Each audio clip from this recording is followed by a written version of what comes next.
हाँ जी, सभी को नमस्कार।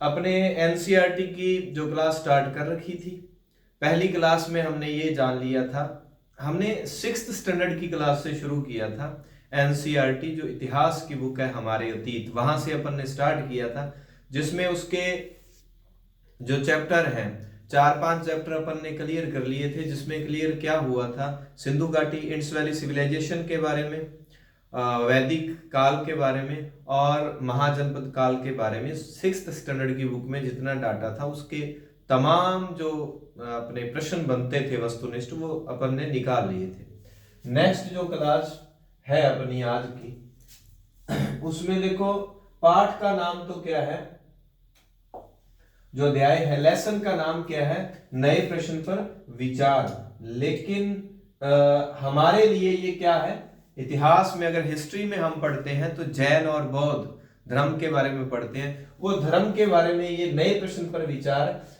ये यहाँ जो पाठ का नाम है उसमें ये डाटा मिलेगा। एक जरूरी सूचना आपको दे देता हूं, फिर अपने क्लास स्टार्ट करते हैं। क्योंकि जैसे अपने फरवरी में अगर रीट की परीक्षा होती है तो समय थोड़ा कम रह गया है, तो मैंने ये विचार किया कि जो 12th क्लास की हिस्ट्री की 3 बुक्स हैं, उसमें से आप ये मानो कि अगर 15 क्वेश्चन इंडियन हिस्ट्री के आते हैं तो उसमें 5-6 प्रश्न कम से कम, हो सकता है ज्यादा ही, वो प्रश्न क्या है कि 12th क्लास की हिस्ट्री से उठा रहे हैं एग्जामिनर, जितने भी मैंने पिछले पेपर देखे। तो उनको क्या करूंगा, जो अपने सिलेबस में जो चैप्टर लगते हैं वो चैप्टर मैं सीधे उनका सार निकाल के आपको पीडीएफ उपलब्ध करवा दूंगा और थोड़ा समझा भी दूंगा, उसको पढ़ा भी दूंगा।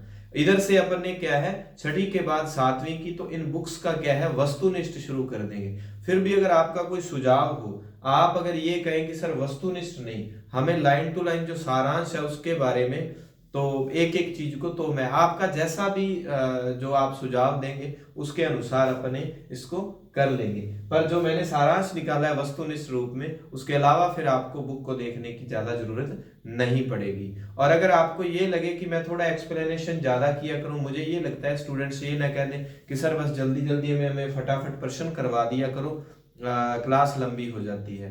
तो अगर आपको वो भी प्रॉब्लम ना हो तो मैं एक एक जो ऑप्शंस हैं उनको इत्मीनान से, तसल्ली से आपको समझा दिया करूंगा। तो आज की क्लास अपन स्टार्ट करते हैं।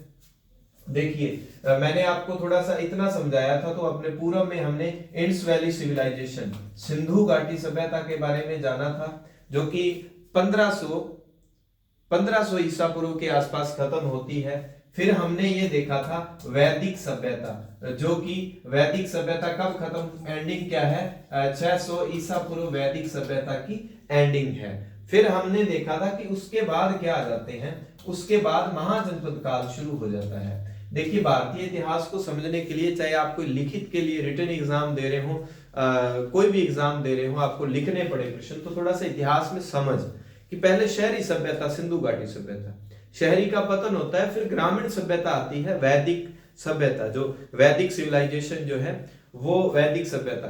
फिर क्या होता है, मैंने आपको बताया था कि 1000 ईसा पूर्व में एक नई धातु लोह की खोज भारत में, यूपी में अतरंजी खेड़ा में लोहे की खोज, लोहा मिल जाता है। लोहे के आने से बहुत एक बड़ी क्रांति होती है। एक तो फसलों का उत्पादन, उसके जो फाल शानदार फसलों का उत्पादन हो जाता है। फिर क्या है, फसलें ज्यादा होंगी तो पैसे ज्यादा आएंगे, पैसे ज्यादा आएंगे तो लोग गांव से फिर शहरों की ओर, फिर नगरों का।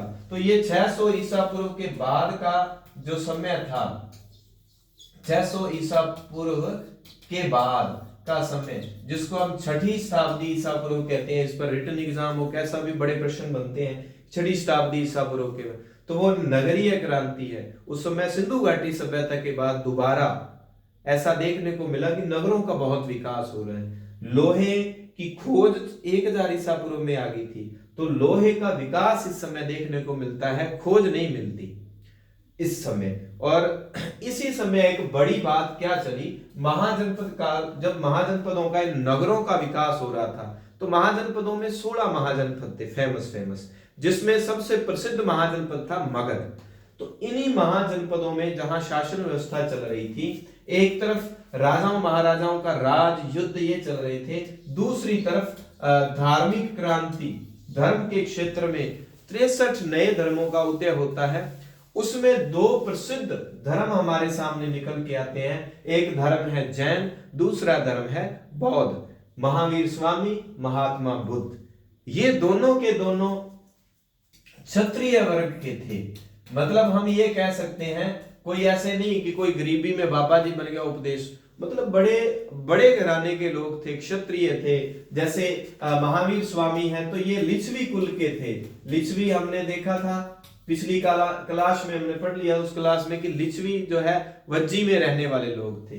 बौद्ध धर्म के महात्मा जो बुद्ध थे, बुद्ध शाक्य क्षत्रिय थे, शाक्य क्षत्रिय थे, दोनों क्षत्रिय वर्ग से थे, अच्छे परिवारों से थे। तो उन्होंने जो क्रांति धर्म के क्षेत्र में उन्होंने जो नए प्रश्न खड़े किए, उन पर हमने इस अध्याय में विचार करना है। चलिए स्टार्ट करते हैं, क्योंकि पिछली क्लास का थोड़ा सा रिवीजन करना जरूरी हो जाता है। अब मैं थोड़ी सी स्पीड बढ़ा देता हूं। बौद्ध धर्म के संस्थापक कौन थे? तो ये जो एक्चुअली में नाम दिए हुए हैं, उनके बचपन के नाम दिए हुए हैं। बौद्ध धर्म के संस्थापक कौन है? सिद्धार्थ है। सिद्धार्थ कौन थे? बुद्ध शुद्ध के थे। महात्मा बुद्ध, बुद्ध के बचपन का नाम सिद्धार्थ, और शुद्धोदन बुद्ध के पिता का नाम बुद्ध शुद्ध के थे। वैसे भी बड़े देखो, महात्मा बुद्ध के परिवार वाले या जितने तमाम लोग हैं, उनके नाम जो हैं 4-4 अक्षर के हैं। शुद्धोदन हो गया उनके मम्मी का, पत्नी का, जैसे करके। और महावीर स्वामी से जुड़े हुए जो नाम होंगे वो ज्यादातर वो क्या होंगे, उनके बचपन के नाम को छोड़कर वो 3-3 अक्षर के होंगे। चलिए नेक्स्ट, दूसरा प्रश्न लीजिए। क्षत्रिय वर्ण के बुद्ध किस गण से संबंधित थे? क्षत्रिय वर्ण के हैं बुद्ध और किस गण से संबंधित हैं? तो ये महात्मा बुद्ध जो थे वो शाक्य गणराज्य से संबंधित, ये इनका संबंध जो था ना शाक्यों से था, महात्मा बुद्ध का। लिच्छवी से संबंधित कौन थे? लिच्छवी से संबंधित थे महावीर स्वामी। मल्ल क्या था? जैसे हमने पढ़ा था कि 16 महाजनपद हैं, 16 महाजनपद हैं। इन 16 में से 2 महाजनपद ऐसे थे जहां पर क्या था? गणतंत्र स्थापित था। ये 2 गणराज्य थे, जिनमें एक का नाम वज्जी था और दूसरे का नाम मल्ल था। तो कोलिया भी गणराज्यों की एक शाखा थी। तो इसका ठीक उत्तर है, क्षत्रिय वर्ण के बुद्ध किस गण से संबंधित थे? शाक्य गण से संबंधित। किस स्थान से सिद्धार्थ बुद्ध के रूप में जाने गए? यह जगह थी बोध गया, बिहार। पूर्व में नाम सिद्धार्थ था। पीपल के पेड़ के नीचे बोध गया में उनको ज्ञान प्राप्त होता है, महात्मा बुद्ध को। और ज्ञान प्राप्त होने के बाद महात्मा बुद्ध असल में इस समय बने।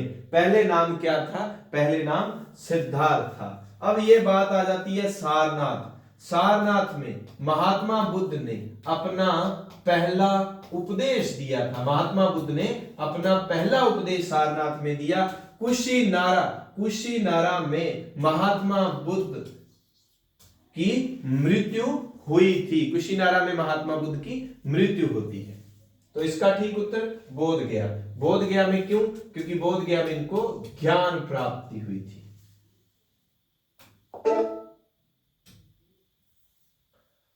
अड़ता ये बुद्ध से संबंधित असत्य कथन है। उन्हें बोध गया में पीपल के नीचे ज्ञान प्राप्त हुआ। बिल्कुल, एक एक चीज को, पीपल का पेड़, कहां पर ज्ञान, बुद्ध ने अपने उपदेश पाली में दिए। उन्होंने सारनाथ में पहली बार उपदेश दिया, अभी बताया।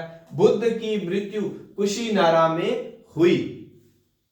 तो असत्य जो कथन है वो ये है, क्योंकि महात्मा बुद्ध एनसीईआरटी के अनुसार महात्मा बुद्ध ने जन सामान्य की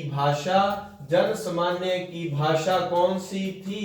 वो थी प्राकृत भाषा में अपने उपदेश दिए थे। लेकिन पौराणिक जितना भी बौद्ध साहित्य मिलता है वो सारा का सारा पाली भाषा में मिलता है। फिर जब अशव घोष जो है, अशव घोष ने बुद्ध चरित्र लिखी थी, महात्मा बुद्ध की जीवनी, वो हर्षवर्धन के कुषाण वंश के समय हुए हैं अशव घोष। तो उन्होंने वो जो लिखी थी अशव घोष ने बुद्ध चरित्र, वो संस्कृत में, तो उसके बाद के काफी सारे ग्रंथ हमें संस्कृत में मिलते हैं। तो महात्मा बुद्ध ने अपने उपदेश जन सामान्य की भाषा प्राकृत में दिए, यहां पाली लिखा हुआ है, इसलिए ये कथन असत्य हो जाता है। 5 नंबर प्रश्न। हाँ जी, बुद्ध से संबंधित सही कथन है। बुद्ध के अनुसार जीवन कष्टों और दुखों से भरा है, यह संसार कागज की पुड़िया, बूंद पड़े दुलझाना है।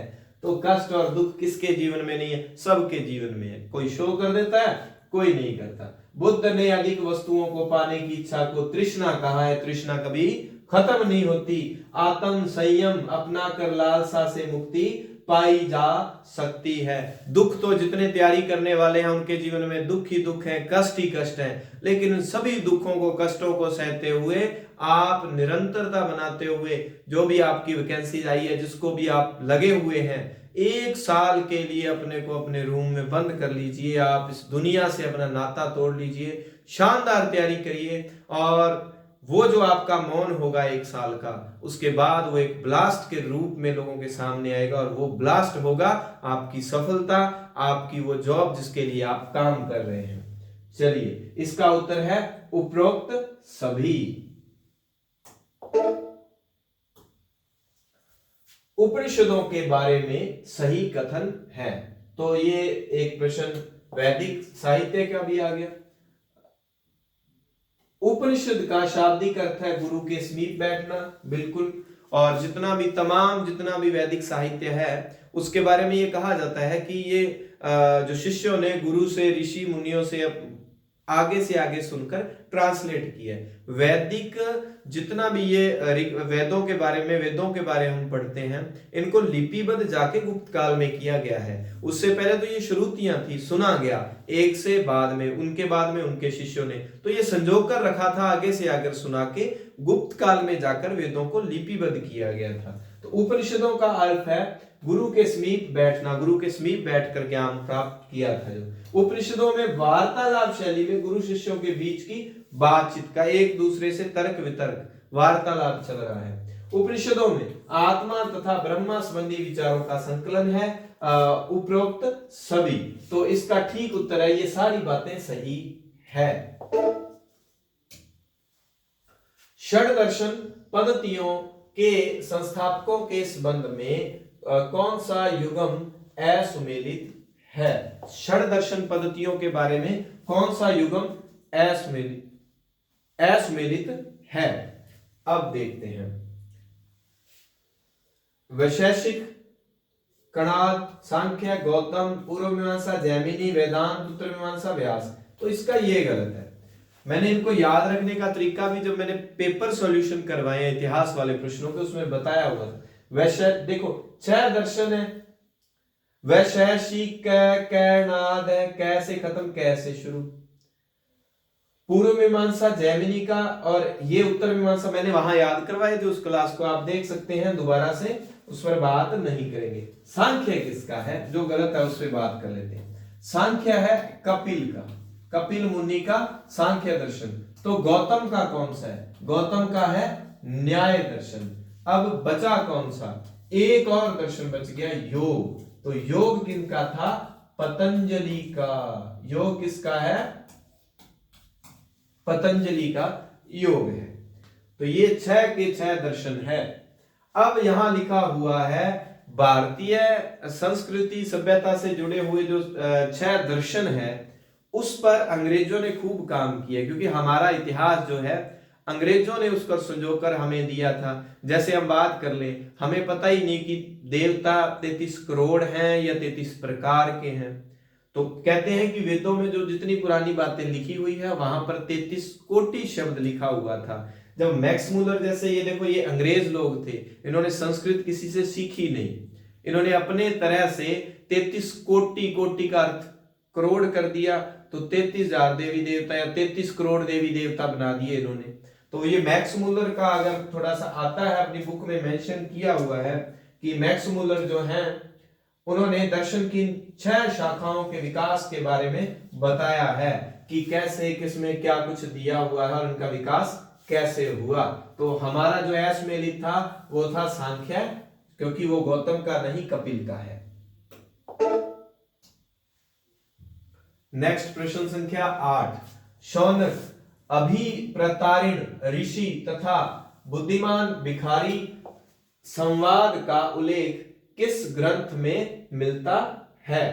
तो हमारे ये जो ओल्ड पेपर की फिर बात करूंगा मैं कि एनसीईआरटी से हूबहू सीधी लाइनें पढ़ रही हैं। अब वो जो मैंने व्याख्या की थी पेपर की, तो उसमें फिर बताया था मैंने आपको कि 3-4 क्वेश्चन जो बनते हैं वो उपनिषदों में तो छांदोग्य पर बनते हैं। एक ही प्रश्न है एनसीईआरटी में 6 से 12 में जो दिया हुआ तत्काल में जो चल रही है, बृहदारण्यक उपनिषद का सिर्फ इतना ही दिया है कि मातृ नामों की सूची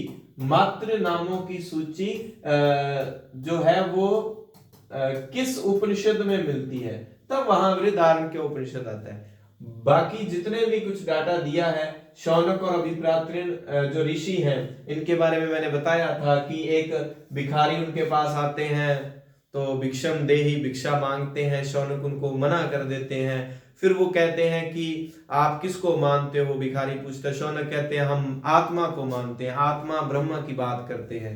तो उन्होंने कहा वो आत्मा को मानते हो तो वो आत्मा किसका रूप है? ब्रह्मा का रूप है। तो मैं किसका रूप हूं? आप में भी क्या आत्मा ही, आप भी ब्रह्मा का रूप हो, तो फिर आप मुझे भिक्षा क्यों नहीं दे रहे? तो इसीलिए वो बुद्धिमान भिखारी लिखा हुआ। तो फिर बाद में अंत में जो शौनक है तो वो भिक्षा दे देते हैं उनको। तो ये सारा संवाद किसमें है? छांदोग्य उपनिषद में दिया हुआ है।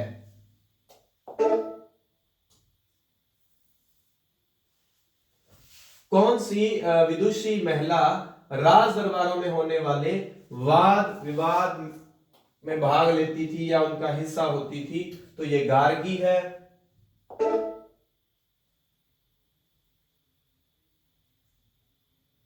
हाँ जी, निम्न में से दासी पुत्र था। तो अब वो ना, मैं देखना भूल गया, वो फिल्म इस पे ना धर्मेंद्र की फिल्म भी बनी हुई है इस स्टोरी पे। उपनिषदों पे, छांदोग्य उपनिषद में भी इसका जिक्र मिलता है। ये दासी पुत्र जो था ना, सत्याकाम जाबाली, ये कई बार प्रश्न आया, सत्याकाम जाबाली जो कथा है वो किससे ली गई है? इस पर वो दासी पुत्र होता है, अपनी माँ से पूछता है। धर्मेंद्र वाली एक फिल्म है शायद, अब मुझे नाम नहीं याद आ रहा। वो पूछता है अपने पिता के बारे में, अपने जन्म के बारे में। तो ये दासी पुत्र जो था वो सत्याकाम जाबाल था।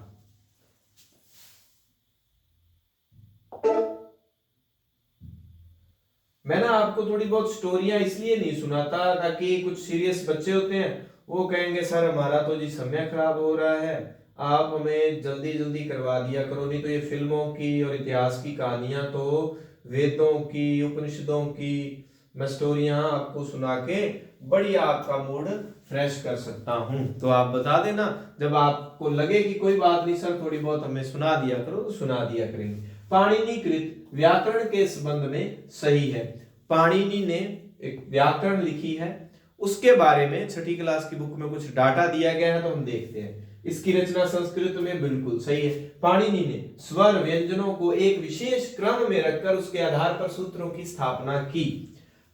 इन सूत्रों की सहायता से संस्कृत भाषा के प्रयोगों के नियम लघु सूत्रों के रूप में लिखे। ये सभी सारी बातें सही है। देखो पाणिनि के बारे में वो पूरी एक सारणी सी एक बॉक्स बनाकर उसमें लिखा हुआ है, डाटा दिया हुआ है, मैंने सार निकाल दिया। मूल भाषा थोड़ी सी ध्यान रहे तो ये अगर एक पर ही प्रश्न बनता है तो ये लाइनें दी जा सकती है। बाकी संस्कृत भाषा इसकी आपको ध्यान रखनी है।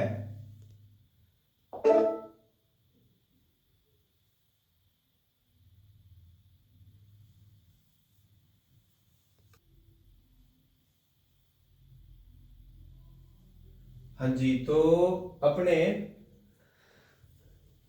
ये चल रहा था जैन धर्म के अंतिम व 24वें तीर्थंकर कौन थे? तो हमारे जो तीर्थंकर थे वो थे महावीर स्वामी। ऋषभदेव मैंने नाम दिया, ये प्रथम तीर्थंकर थे, जिनके हमने वो आपने बाहुबली फिल्म देखी होगी, तो वो बाहुबली इनके ही बेटे का नाम था, ऋषभदेव के।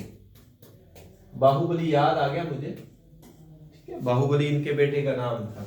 तो ये सारे जो है जैन धर्म के तीर्थंकरों के नाम है। 24वें तीर्थंकर कौन थे? महावीर स्वामी थे।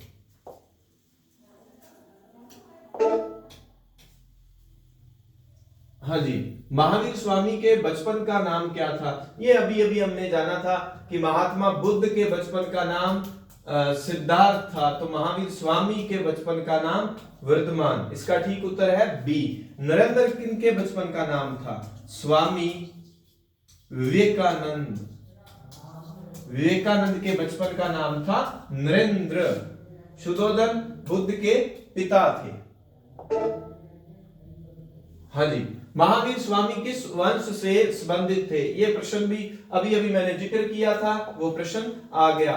महावीर स्वामी जो थे वो लिच्छवी वंश से संबंधित थे। लिच्छवी वंश से और किसका नाता था? जब हम गुप्त काल पढ़ेंगे तो समुद्रगुप्त की जो मम्मी थी, माऊ थी, माँ थी, वो भी लिच्छवी वंश की थी। शाक्य वंश किसका था? उनका था। ये दोनों गणराज्य हो गए।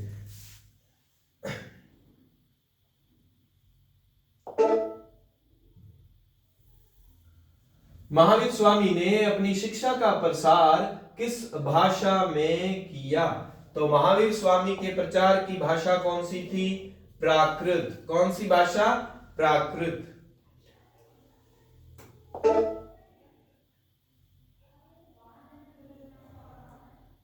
हाँ जी, महावीर स्वामी ने किस आयु में गृह त्याग किया? तो जब उन्होंने घर छोड़ा तो उनकी आयु थी 30 वर्ष।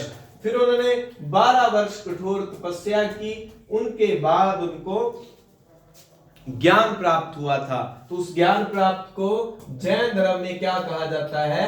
कैवल्य। कैवल्य ज्ञान प्राप्ति। मोक्ष को क्या कहते हैं? वो निर्वाण। अपने कहते हैं मोक्ष प्राप्त हो गया, वो कहते हैं निर्वाण।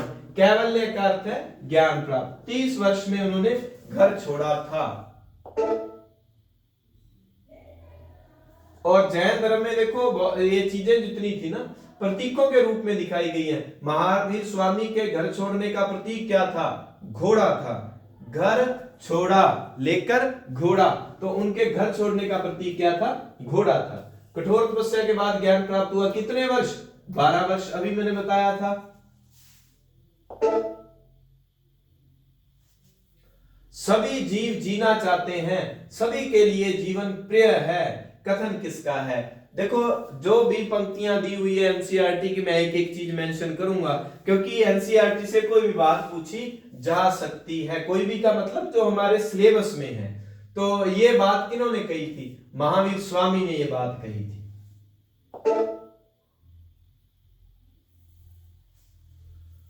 जिन शब्द का अर्थ है, तो जिन शब्द, ये शब्द जो है वो जैन धर्म जब हम पढ़ते हैं तो ये जिन से बना है जैन।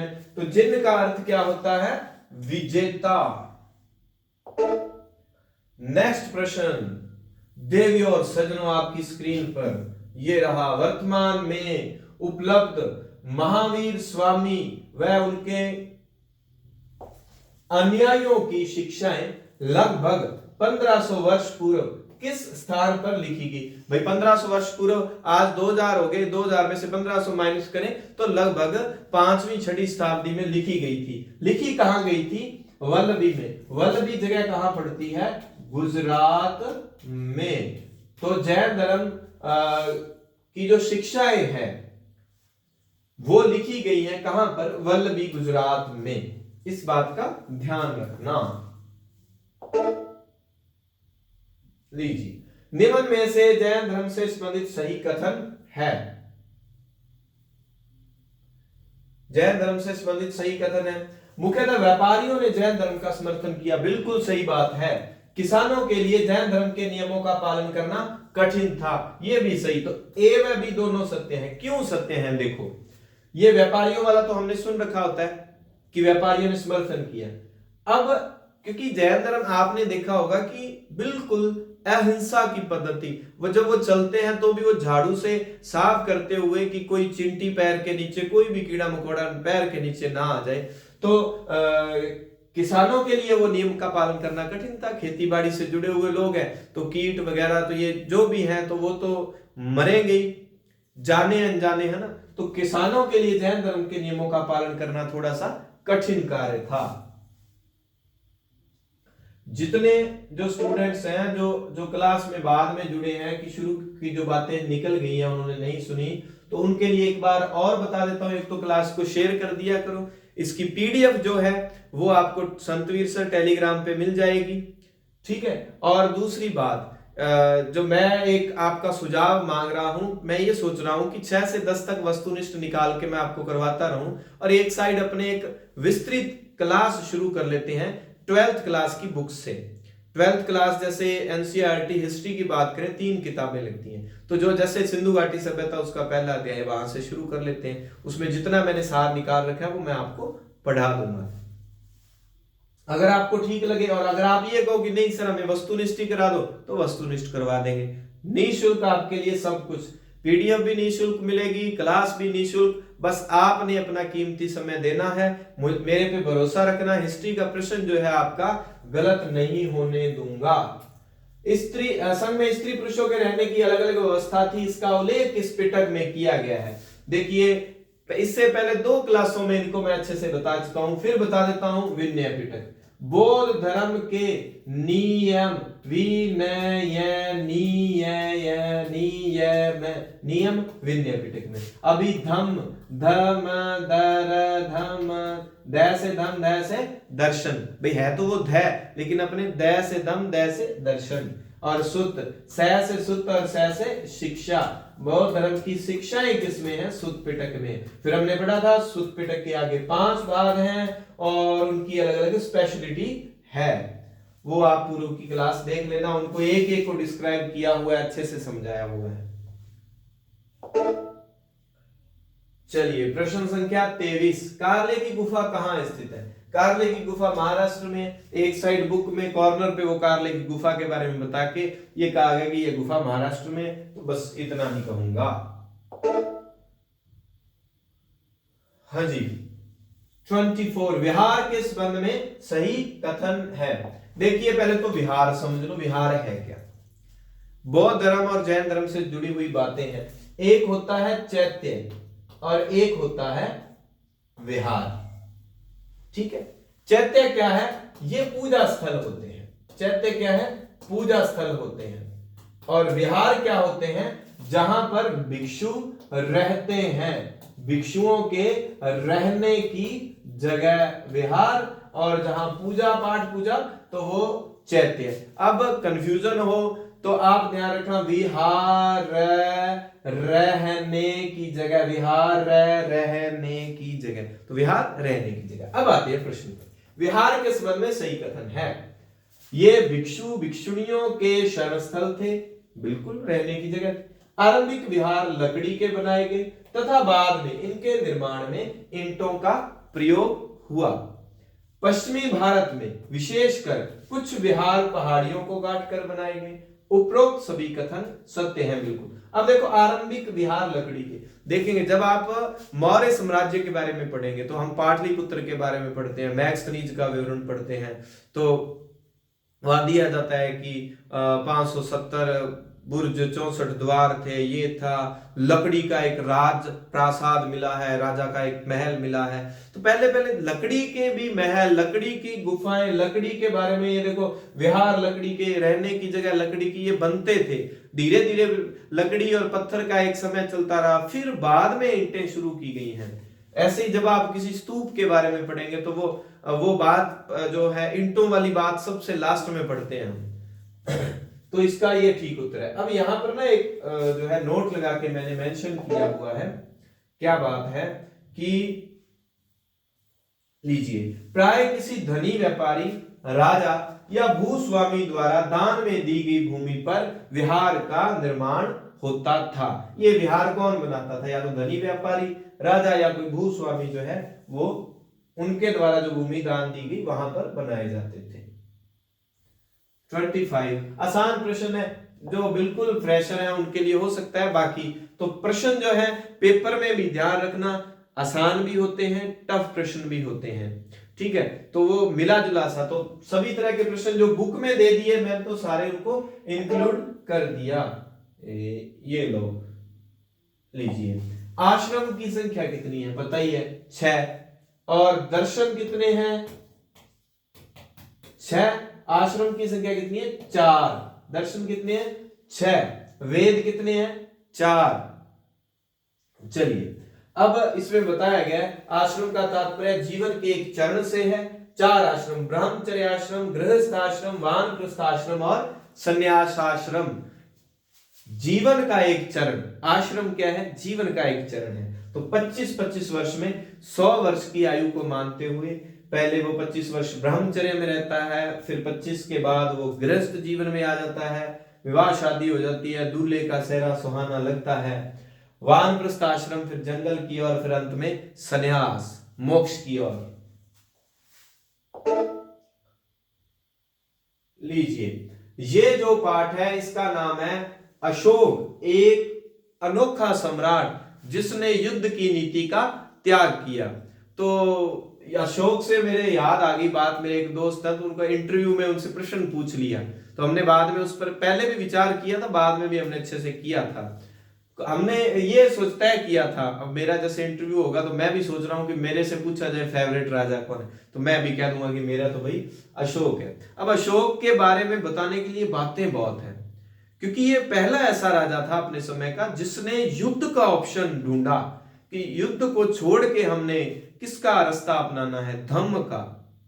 युद्ध विजय की जगह धम्म विजय का रास्ता अपनाया। फिर आज के समय जितना भी कहते हैं कि धर्म संकट में है, धर्म के नाम पर वैर विरोध चल रहे हैं, एक दूसरे से हम मन में टीस रखते हैं, ये इस धर्म का है, ये इस धर्म का है, धर्म के नाम पर हमें भड़काया भी जाता है, धार्मिक दंगे भी होते हैं, सांप्रदायिक दंगे जो हैं चलते रहते हैं। अब मौर्य काल में अशोक की स्पेशलिटी क्या है?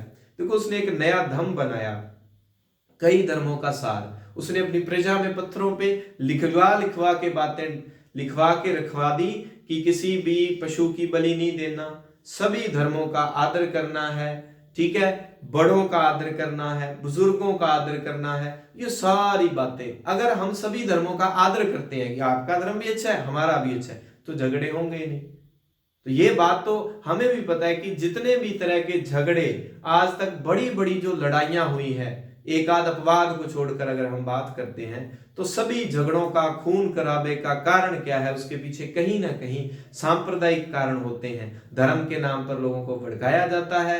जितने भी हमारे पर अटैक हुए तो धर्म के नाम पर लूटने के लिए हुए थे। हमारे भी धार्मिक जो जगह थी, मंदिर है या गुरुद्वारा या मस्जिद, जो भी हमें उनको लूटा गया, तो वो धर्म के नाम पर, हत्याएं धर्म के नाम पर, झगड़े धर्म के नाम पर। तो राजा अशोक ऐसा राजा था जिसने युद्ध की जगह एक पॉलिसी बनाई, उसका धम्म। तो धम्म के बारे में जितनी बातें होंगी वो हम जरूर पढ़ेंगे।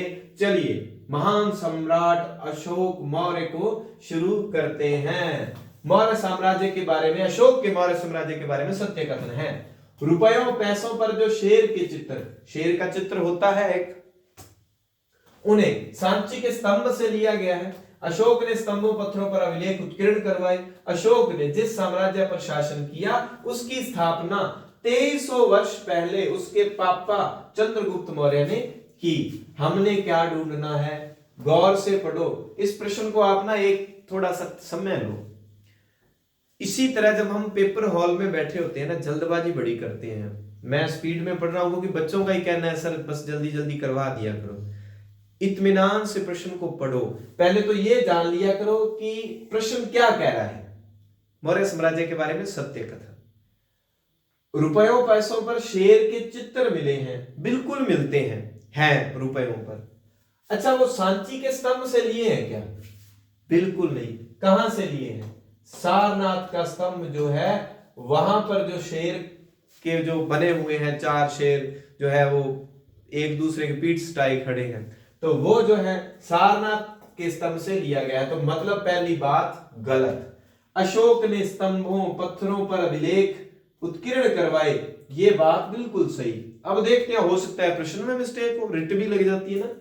अशोक ने जिस साम्राज्य पर शासन किया उसकी स्थापना 2300 वर्ष पूर्व, बिल्कुल 2000 ये काउंट कर लो तो हम पढ़ते हैं कि 300 जो है 22-23 ईसा पूर्व में मौर्य साम्राज्य की स्थापना होती है ना। हम पढ़ते हैं 320-22 ईसा पूर्व में, 22-23 ईसा पूर्व में। और जब गुप्त पढ़ते हैं तो 320 में चंद्रगुप्त आता है, 275 में गुप्त वंश की स्थापना होती है।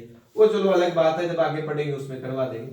तो ये स्थापना 2300 वर्ष पूर्व हुई आज से, ठीक बात है। उसके पिता ने नहीं, चंद्रगुप्त मौर्य अशोक का क्या था, दादा था। अशोक का क्या था, दादा लगता था। तो अब देखो इस प्रश्न को, ये बी आंकड़ा जो है गलत हो गया। तो इस तरह से छठी क्लास की बुक का प्रश्न है, लेकिन बहुतों का ये गलत हो सकता है। जल्दबाजी करेंगे, उनको ये लगेगा कि नहीं उपरोक्त सभी सही है, उनको लगेगा क्योंकि ये बात तो सही है, सब जानते हैं, और ये बात भी सही है कि अशोक से पहले 2300 साल पहले और चंद्रगुप्त मौर्य ने स्थापना की, वहां ध्यान जाएगा।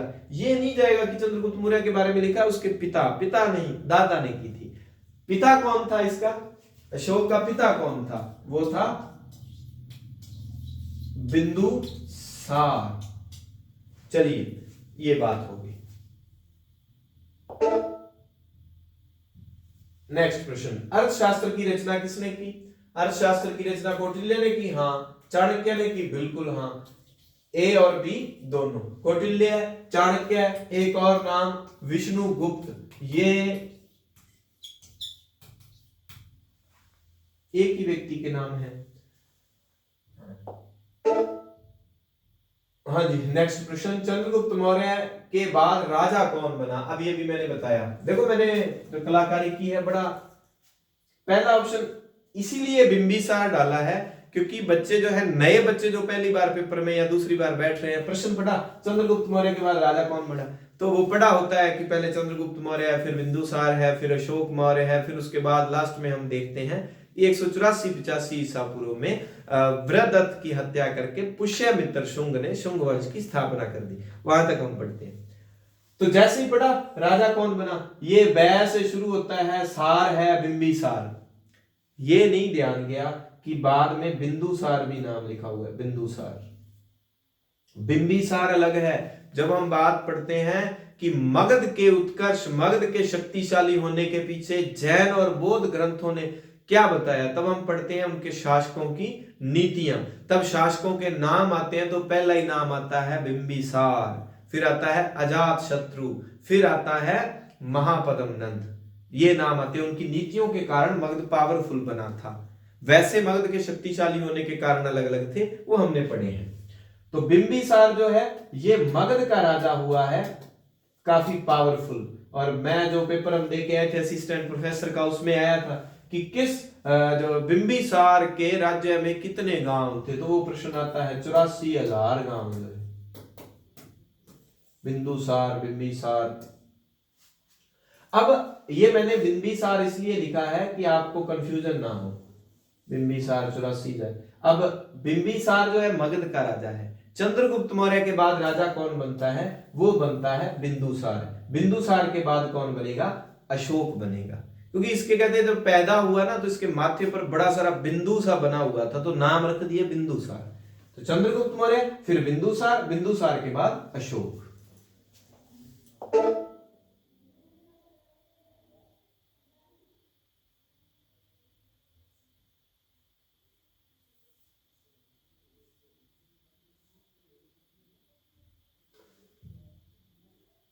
लीजिए, मौर्य प्रशासन के बारे में असत्य कथन है। प्रशासन के बारे में कुछ बातें दी गई हैं।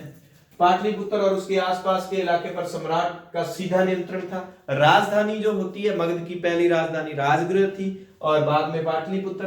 गंगा और सोन नदियों के किनारे, कौन सी नदियों के किनारे, गंगा व सोन नदियों के किनारे।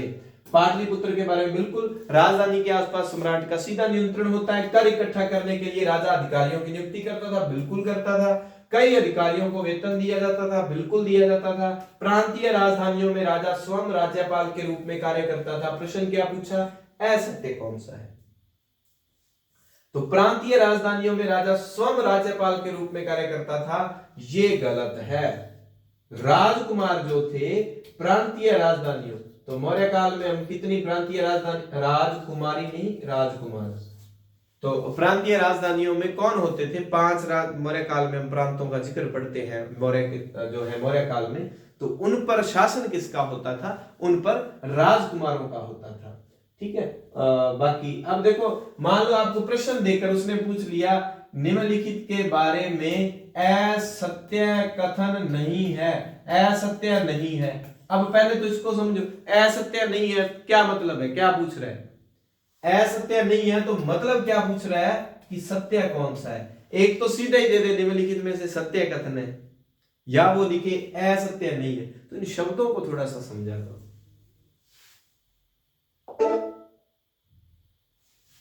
पश्चिमी एशिया के यूनानी राजा सेल्यूकस निकेटर हेलेना के पापा किसके दरबार में था? लीजिए, का राजदूत किसके दरबार में था?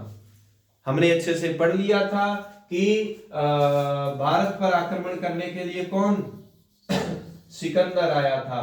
तो सिकंदर की सेना ने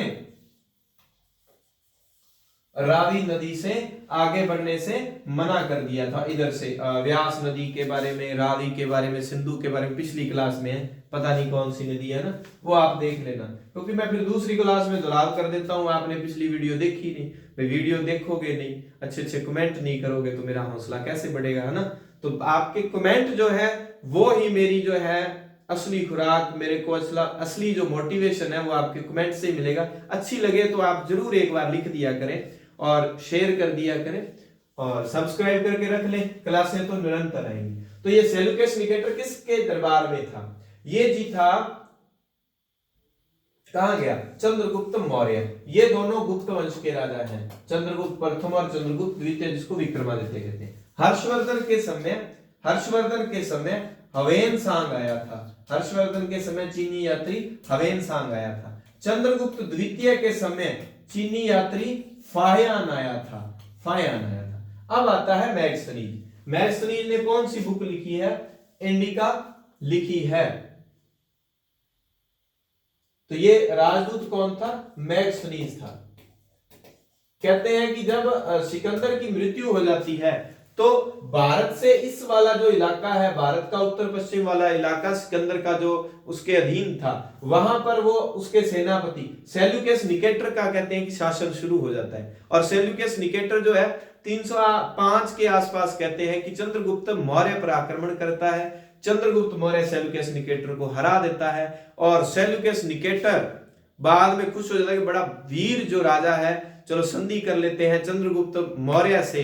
सेल्यूकस निकेटर अपनी जो है बेटी का नाम था हेलेना की शादी कर देता है। और हम पढ़ते हैं कि भारतीय इतिहास का वो पहला विवाह था, हमारा भारत का राजा विदेश की राजकुमारी से शादी करता है। फिर चंद्रगुप्त मौर्य खुश होकर उसको 500 हाथी उपहार में देता है और दाइजे में उसको क्या मिलता है? भारतीय इतिहास में देखो, पुराने समय में दहेज की परंपरा, जो काबुल, कंधार, उनके जो नाम मिलते हैं, एरिया, हेरात जो है उसका एरिया, अराकोसिया, जेड्रोसिया, प्रोपिनिसबेई, ये सारे जो हैं उसको दहेज में मिले थे। यहां पर ये प्रांत पड़ते थे। हाँ जी, चलिए, मैग्स्थनीज द्वारा चंद्रगुप्त के बारे में दिए गए विवरण। अब मैग्स्थनीज जो है फाइनली चंद्रगुप्त मौर्य के दरबार में सेट हो गया है। अब वो मैग्स्थनीज अपनी इंडिका पुस्तक में क्या लिखता है? सम्राट को शोभा यात्रा के दौरान सोने की पालकी में ले जाया जाता था। बिल्कुल सही बात है। कुछ अंगरक्षक पेड़ों को लेकर चलते थे। कहते हैं कि जब जैसे उसकी शोभा यात्रा निकलती थी राजा की, चंद्रगुप्त मौर्य की, तो उसके साथ साथ कुछ उसके अंगरक्षक थे, उनके हाथों में पेड़, डुप्लीकेट पेड़ या झाड़ी तोड़ के या कैसे भी, उन पेड़ों पर जो है जिनको सिखाया गया था वो तोते बैठा करते थे।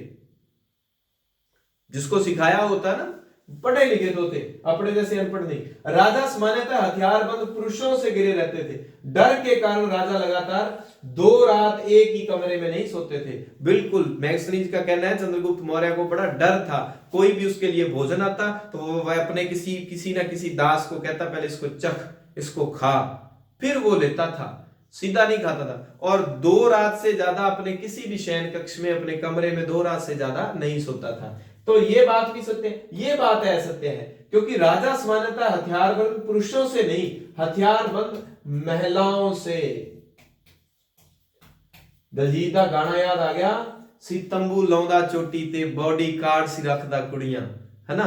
तो वो जो है बॉडीगार्ड कौन है इसके, महिलाएं हैं, पुरुष नहीं है। तो ये कथन है सत्य है, बाकी सारे सत्य हैं। हो सकता है ना कि ये किसके बारे में कहा गया है मैक्सनीज ने, कि वो अपने जो है हथियारबंद पुरुष महिलाओं से घिरा रहता था। ये थोड़ी बातें आप अच्छे से देख लें। चलिए, मैक्सनीज द्वारा पाटलिपुत्र के बारे में दिए गए विवरण के संबंध में असत्य कथन है। इसका कथन देखते हैं। यह एक विशाल खूबसूरत नगर है, बिल्कुल विशाल प्राचीर से घिरे इस नगर में 570 बुर्ज 64 द्वार है। राजा का महल पक्की ईंटों व पत्थरों से बना था। असत्य कथन अभी आपको कहा था। आप फ्लो में इसको पढ़ोगे, नीचे देखा उपरोक्त सभी सत्य है, आप कहोगे बिल्कुल सारी बातें।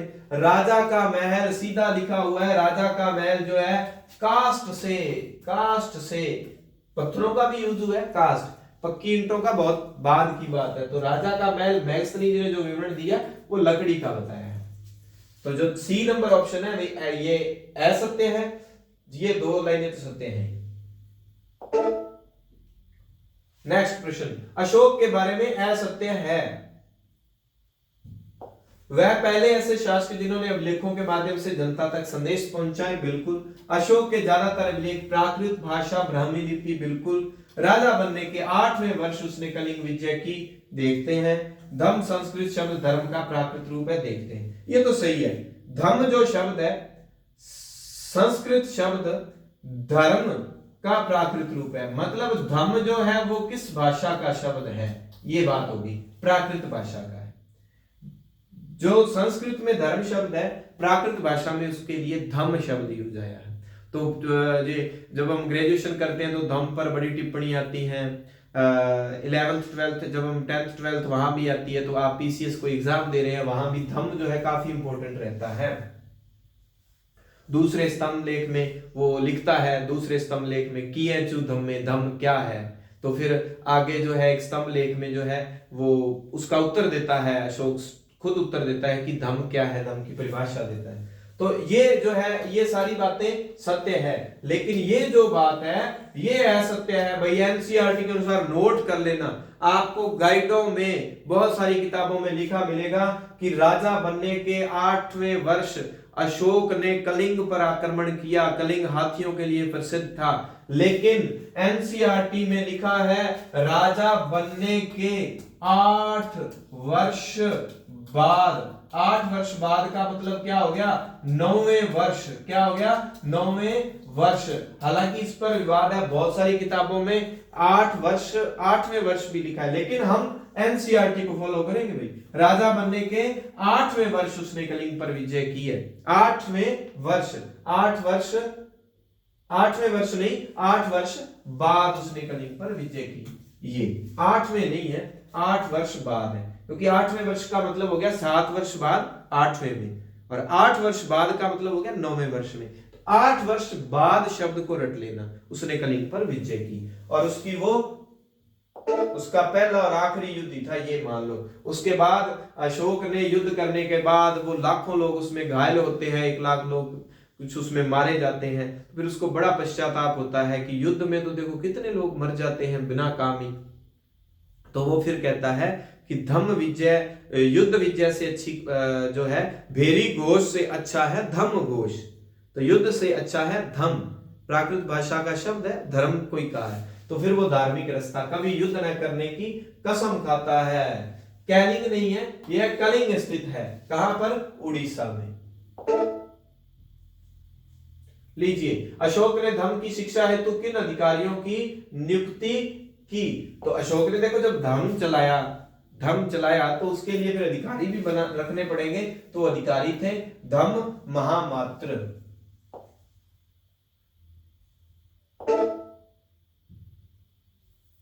नेक्स्ट, अशोक के बारे में यह किसने कहा?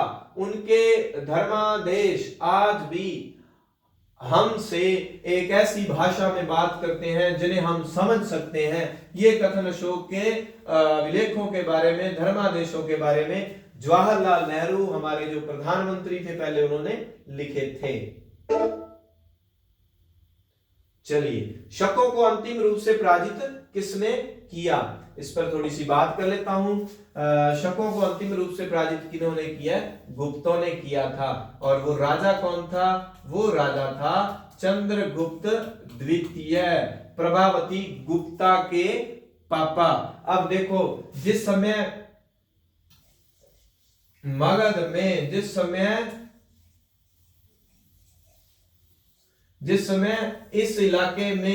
इस इलाके में गुप्त थे, तो इस पश्चिम वाले इलाके में कौन थे? यहाँ शक थे। और इस इलाके में कौन थे? यहाँ वाकाटक वंश का राज हुआ करता था। ये एक समय बिल्कुल था।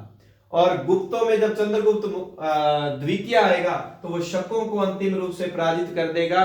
चंद्रगुप्त मौर्य, यहां से ही वो शकारी उपाधि और विक्रमादित्य की जो उपाधि थी, विक्रमादित्य उपाधि, वो यहां से ही मिलती है। फिर ये दो ही रह गए थे, दक्षिण में वाकाटक, उत्तर में गुप्त। इनसे कोई झगड़ा होगा नहीं, क्योंकि गुप्त वंश के चंद्रगुप्त द्वितीय की बेटी थी प्रभावती गुप्ता। प्रभावती गुप्ता जो थी, उनकी शादी हो रखी थी वाकाटक नरेश, जो रुद्रसेन की हम बात पढ़ते हैं कि द्वितीय से इनकी शादी हो रखी थी। तो फिर बाद में वो उसकी मृत्यु हो जाती है, तो दक्षिण का जो शासन है वाकाटक वंश का, प्रभावती गुप्ता ही संभालती है। और इसके बारे में सारी जानकारी पूना ताम्रपत्र अभिलेख से मिलती है। पूना ताम्रपत्र अभिलेख। ये जब स्ट्रक्चर देखो, गुप्तों से पहले यहां कौन थे? गुप्तों से पहले कुषाण। गुप्त किनके सामंत थे? कुषाणों के। जैसे ही गुप्त जाएंगे, यहां पर कौन आ जाएगा, हम बात कर लेते हैं। तो बड़ा एक राजा आएगा, तो वो हर्षवर्धन आएगा। वाकाटक यहां से जाएंगे तो बड़ा एक राजवंश कौन सा आएगा? सातवाहन आएगा। तो ये एक थोड़ा मैप बना के थोड़ा सा पढ़ लिया करो। नेक्स्ट प्रश्न, मौर्य साम्राज्य के पतन के बाद यहां किस वंश की स्थापना हुई? तो हमने देखा था मौर्य आए, तो मौर्य वंश जो है, मौर्यों के बाद कौन आएंगे? शुंग आएंगे। तो शुंग, कणव, फिर हम बात करते हैं सातवाहन। फिर कौन आते हैं? सॉरी, मैंने वाकाटक के बाद सातवाहन लिख दिया था। वहां वाकाटक जो है ना, सातवाहनों के बाद आए थे, वहां मिस्टेक हो गई थी। वाहन के बाद वाकाटक आएंगे, वाकाटक के बाद आएंगे जो वातापी वाले चालुक्य वंश, वातापी के चालुक्यों के बाद आएंगे राष्ट्रकूट, राष्ट्रकूटों के बाद आएंगे कल्याणी के चालुक्य। ऐसे उनकी सीरीज चलती है। तो सातवाहन, तो ये मौर्यों के बाद ये दोनों जो राजवंश थे, इसको भी मान लेते हैं, ये सारे के सारे जो है ना ब्राह्मण राजवंश थे। यहां पर जो है आपके जैन और बौद्ध धर्म यहां बहुत कम तरक्की करेगा। तो मौर्य वंश का अंतिम राजा था कौन? बृहदत्त। बृहदत्त की हत्या कर देगा कौन? उसका सेनापति था। सेनापति का नाम पुष्यमित्र शुंग। पुष्यमित्र शुंग जो था, वो अपने राजा की हत्या करके भारत में शुंग वंश की स्थापना करेगा। और इसका पुरोहित हुआ करता था कौन? पतंजलि। कौन? पतंजलि। चलिए, तो यहां आ गया मौर्य वंश के बाद किस वंश की सत्ता हुई? तो शुंग वंश की। शुंगों के बाद कणव, फिर सातवाहन, ये क्रम चलता है। लीजिए, अशोक का वृषभ शीर्ष स्तंभ कहां से प्राप्त हुआ है? तो इसका ठीक उत्तर है रामपुरवा। रामपुरवा जगह कहां पड़ती है? बिहार में। बुक में एक फोटो दी गई है और एक बैल बना हुआ है, एक वृषभ बना हुआ है, वृषभ बना हुआ है, उसको नटवा बैल भी कहते हैं। कौन सा बैल? नटवा बैल। इसकी जो है स्तंभ पे इसकी फोटो जो है, जो मूर्ति बनी हुई है बैल की, तो कहां से मिला है? रामपुरवा से मिला है वृषभ शीर्ष स्तंभ। क्योंकि देखो, हम सारनाथ पढ़ते हैं तो उसके शीर्ष पर क्या है? उसके शीर्ष पर सिंह है, उसके शीर्ष पर शेर है और इसके शीर्ष पर क्या बना हुआ है, क्योंकि कुछ पर पशुओं की आकृतियां बनी थी, कुछ पर नहीं बनी थी। जिन पर पशुओं की आकृतियां बनी है हमें ध्यान रखना है किस पर शेर बना है, किस पर बैल बना है।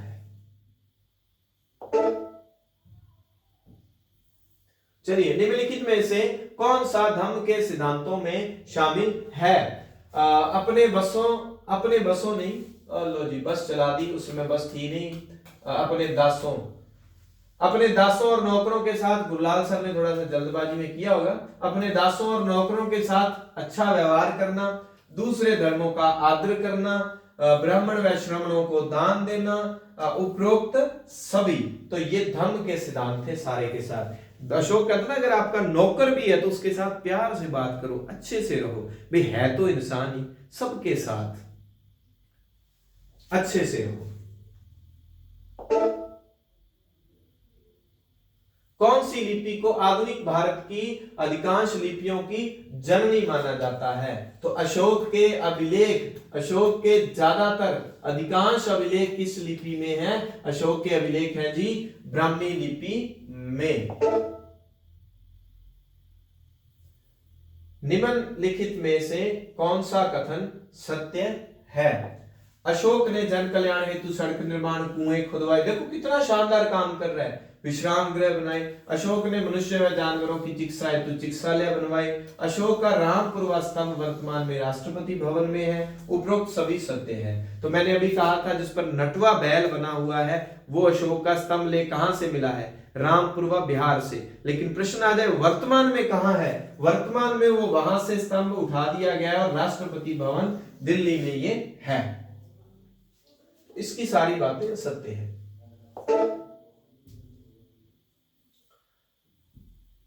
पोर्टू का किस स्थल का रोमन नाम है?